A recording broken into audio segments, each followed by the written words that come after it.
ከዚህ በላይ መቀጠል ስለማልችል ነው በዚህ መልኩ አእምሯቸውን ህሊናቸውን በኮንፊደንስ እያወሩ ያሉ ወንጀለኞች ናቸው። እንደምታያቸው ድረስ ነው የሆነ ጨጓራ እስኪቃጠል ድረስ ነው የተናደድኩት ዛሬ። በዚህ ልክ እንዴት በዚህ ልክ ሰው ማሰብ ቢያንስ ለሀፍታ እንኳን ስሜት እንኳን እንዴት ያስብ? በኮንፊደንስ ጀነን ብሎ እኮ ነው የሚያወሩት። መተንፈሻቸው ማሰቢያቸው ገንዘብ ነው ለነሱ። ስሜታዊ ስላደረገኝ ነው መቀጠል ያልቻልኩት። በጣም ይቅርታ ተመልካቾች። በተረጋጋ መንፈስ እነዚህን ሰዎች ምርመራችንን እናከናውናለን እኛ። ከዛ የሚሆነው ነገር ወደ እናንተ ይዤላችሁ እመጣለሁ። አመሰግናለሁ። እንግዲህ ለሁላችንም ለሀገራችንም እግዚአብሔር ከጎናችን ይሁን ማለት ፈልጋለሁ። ልቦናን ይስጠን ማለት ፈልጋለሁ። እናንተም እንግዲህ በያላችሁ በሰላም እግዚአብሔር ከሁላችሁ ጋር ይሆንልኝ። ሀሳብ አስተካችን ኮሜንት ላይ ጻፉ። ቪዲዮን ደግሞ ላይክ እና ሼር እያደረጋችሁ ለብዙ ሰው እንድታደርሱልኝ እፈልጋለሁ።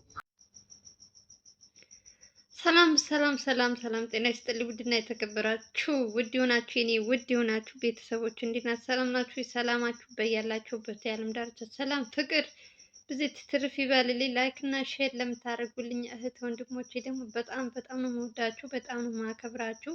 ክበሩልኝ። እኔ ቃል የለኝም። በጣም ነው የማመሰግናችሁ። ዛሬ የመጣሁበት ጉዳይ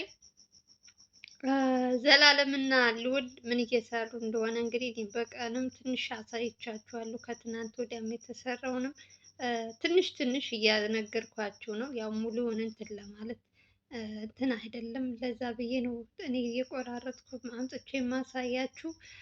ዛሬ ስለ መድኃኒቱ ነው ማወራችሁ። ኦሬዲ መድኃኒቱ ለአክስትየዋ ይሰጥ ተብሎ ሁሉም ወስኖ ከዛ ዘላለም ማለት ነው ምን አይነት ምሁር እንደሆነ ልጁ ምን አይነት እኔ አላውቅም፣ ሳላደንቀው አላልፍም። በጣም የማከብረው ሰው ነው። መድኃኒቱ ከሷ ከመውሰዷ እሷ እንትን ከማለቷ እጇ ከመግባቱ በፊት ለምን አናስመረምረውም የሚል ሀሳብ አመጣ ዘላለም ማለት ነውና በጣም በሚገርማችሁ ሁኔታ ይሄ መድኃኒት የተገኘው በውስጡ በመድኃኒቱ ሲመረመር ለሰው ሲጀመር እሷን የሚያድናት መድኃኒትም አይደለም። የልዑልን አባት ወይም በልዑል በዙሪያ ያሉትን እዛ እሷ ጋር እንትን ያሉትን ሰው የሚገል መድኃኒት እንጂ ሰውን የሚያድን መድኃኒት አይደለም።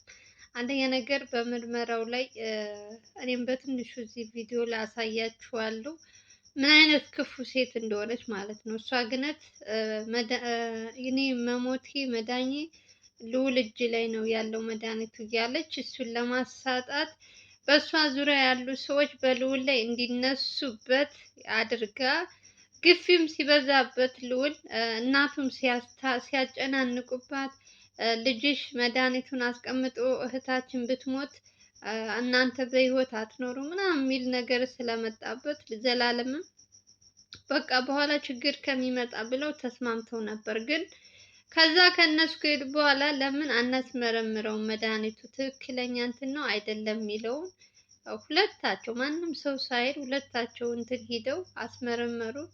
እንግዲህ በጣም እኔ አንዳንድ ጊዜ ግን በጣም ይቅርታ አድርጉልኝና ይቺ ሴትዮ ከልዑል ምንድን ነው የምትፈልገው?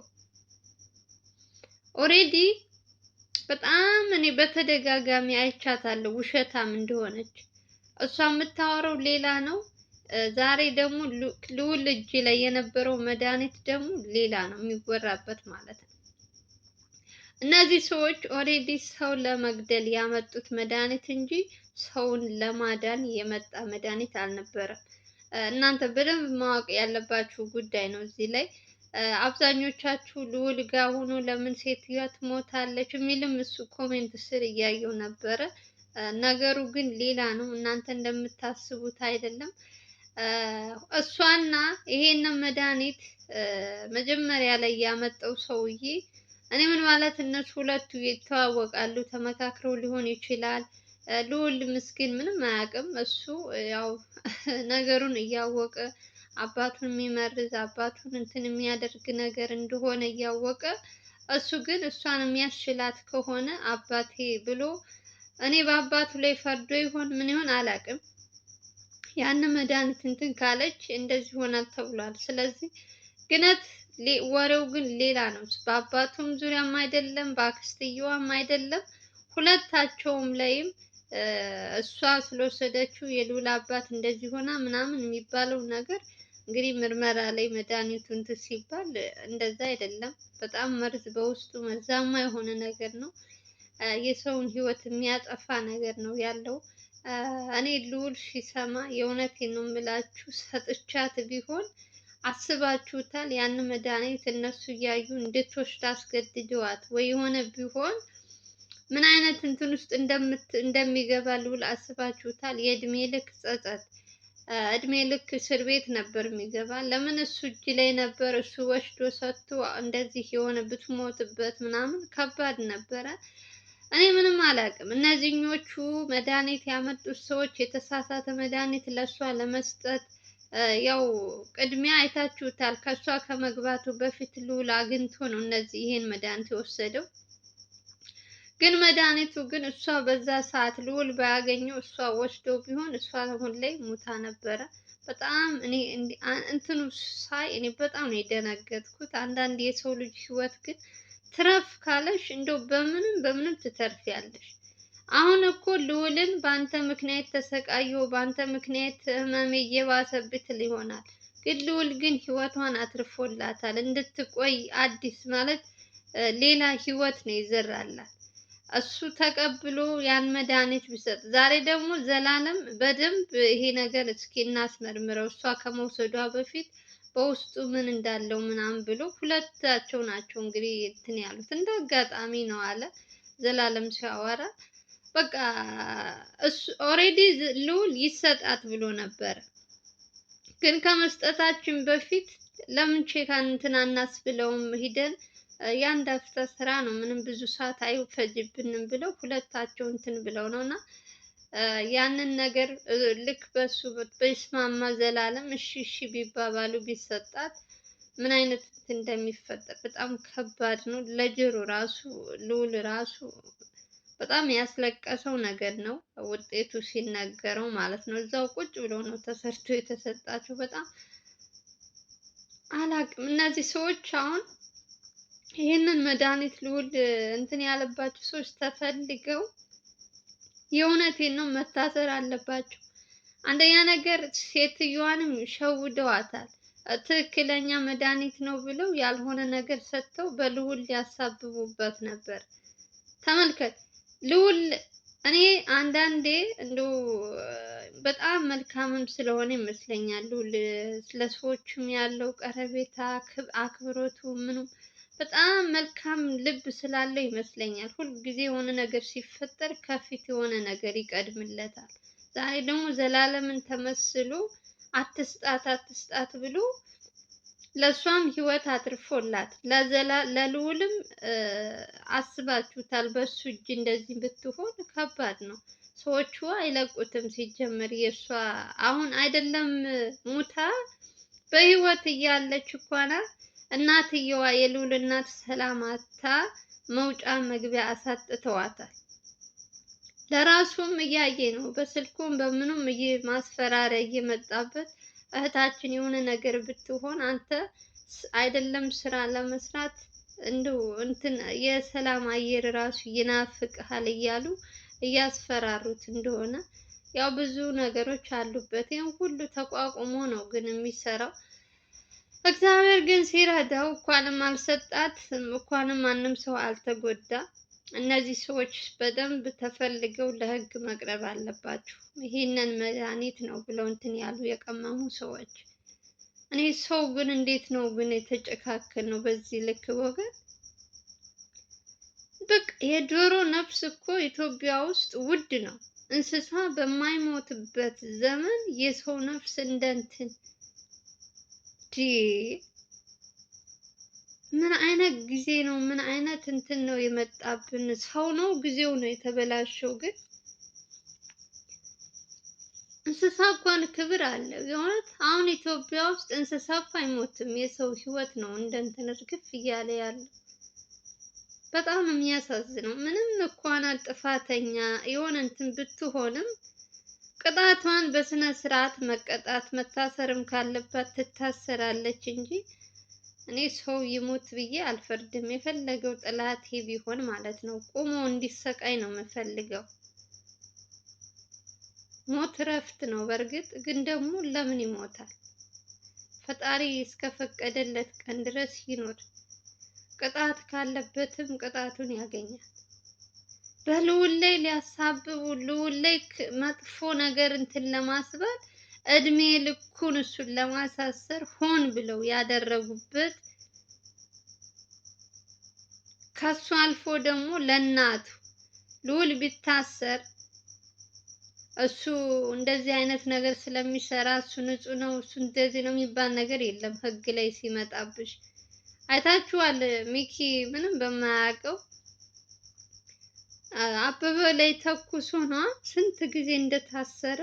እንደውም እሱ በህይወት ስለተረፈለት በነ ልዑልም እገዛ ምናምን በውጭ ሆኖ እንዲከታተል ጉዳዩን ምናምን አድርገው በጠበቃ አስወጥተውት ስላልሞተ፣ ሞቶ ቢሆን ግን እድሜ ልኩን እስር ቤት ነበር የሚከብር። ዛሬ ልዑልም ያ ነገር ነው የገጠመው።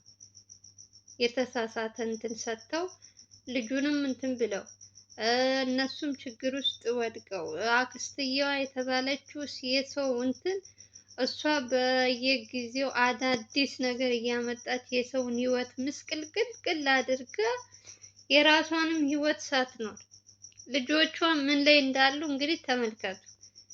የሰውንም ህይወት አበላሽታ ምን አይነት ሴት ምን አይነት በምን ቃል ነው የምትጠራው? ልጅ የሰው ኧረ በስመ አብ አምላክ ትዕግስቱ ስጠኝ። እኔ ስንቱ በስንቱ መቃጠል ይቻላል? የእውነት ሰው በስንቱ ይቃጠላል። ከጊዜ ጊዜ ይሻሻላል ስትሉ የራሳችሁ ሰው ደግሞ እንደዚህ እያሳደደ ሰላማችሁን የሚነሳችሁ ከሆነ በጣም ነው የሚያስጠላ የሚከብደው። እግዚአብሔር ይመስገን ብቻ ለሁሉም ነገር እድሜ ለዘላለም። አንድ ስትሆኑ አብራችሁ ስራ ስትሰሩ በቃ አንዱ እንኳን ሲሳሳት አንዱ ያረምሻል እና ሁሉም ነገር ይስተካከላል። አንዳንድ ጊዜ አብረው እነሱ መሆናቸው በጣም በተለይ በዚህ ሰዓት ላይ በጣም ወሳኝ ነገር ነው። በችኮላ ወይም በልህነት ምንም አይመጣም በማለት ከችግር ላይ ችግር ጨምሮ ነበር ማን ነው ልዑል ፈጣሪ አውጥቶታል። እኔ የዋህም ስለሆነ ይመስለኛል እሱ ያው ለሰዎች ሁልጊዜም የሚሰራው ስራ መልካም ነገር ነው የሚሰራ። ፈጣሪም እንግዲህ ጥሎ አልጣለውም። እግዚአብሔር ይመስገን። እኔ በጣም ነው ያንን ነገር እንትን ሲባል ያችም ሴት ስላልወሰደችው ደስ ብሎኛል። ብቻ ልዑል ራሱ ንጹህ ስለወጣ ደስ ብሎኛል። በሰው እንትን እነዛ ባመጡት ልዑል ይቀጣ ነበር፣ ግን እግዚአብሔር ይመስገን ብቻ ደስ ብሎኛል እውነት። ለዘላለም እድሜ ለዘላለም። ሲጀመር ሚኪ እና ኤርሚያስ ካያችሁ በተለይ ሚኪ እንዳይሄድ በጣም መድኃኒቱ ለአክስትየዋ እንዳትሰጥ እያለ በጣም እንትን ሲለው ነበር በቪዲዮ። እንደውም ቪዲዮ አቋርጦ ምናምን ነው የወጣው ሚኪ እሰጣታለሁ አይኔ እያየ አትሞትም ምናምን ብሎ ማለት ነው። እና በዛ መሀል ተጣልተው ምናምን ነው የወጣው። እንትናም አልተስማማም። ያው እሱ ደግሞ እንግዲህ ምንም ቢሆን ብትበድለው ምንም ቢሆን ያው አክስቱ ናት፣ ስጋው ናት። ከባድ ነው ለመወሰንም ትንሽ ይከብደዋል። ለዛም ይመስለኛል። ግን ደግሞ ህይወቷን ያተረፈላት እነሱ እንደዛ ማረጋቸው እነ ሚኪ አትስጣት ማለታቸው ለእሷ ጥሩ ነው ያደረጉላት። እሷ ራሱ ያኛው ሰውዬ የተሳሳተ መድኃኒት እንዳመጣላት አታውቅም። የእጇን ነው ያገኘችው። እሷ ክፉ ነበረች። ለሰዎች ሴራ ስታሴር ሰው ስራውን ሁሉ ነገሩ እንዲበላሽበት እያደረገች የነበረች ሴት ናት።